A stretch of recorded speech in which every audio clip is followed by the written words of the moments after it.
In this video from Device Doctor, we will fix a Dell laptop that is not turning on. The power light is on, but the screen stays black. I will show you a simple way to solve this problem.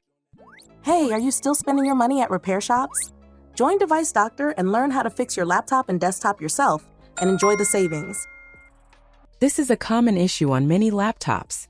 The power light turns on, which means the device is receiving power, but it does not fully start up and the screen remains black.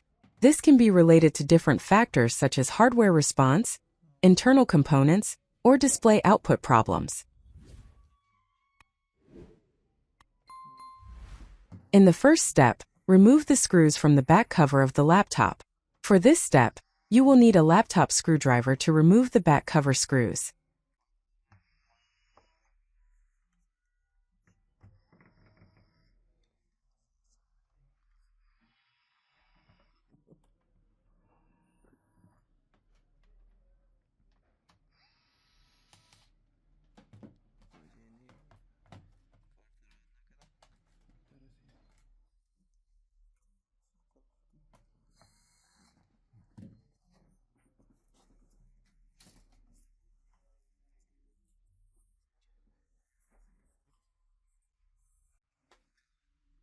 In this step, remove the RAM from the laptop, then disconnect the main battery connector, and also unplug the CMOS battery connector from the board.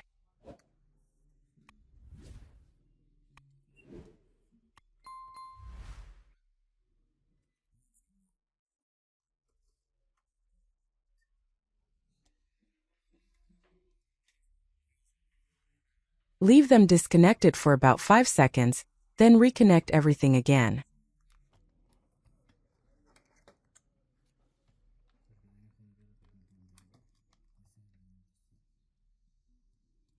Now press the power button and wait for the laptop to start.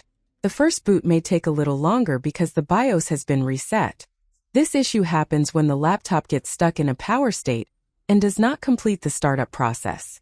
By removing the RAM and disconnecting all power sources for a few seconds, we reset the internal circuits and clear any temporary error, allowing the system to start normally again.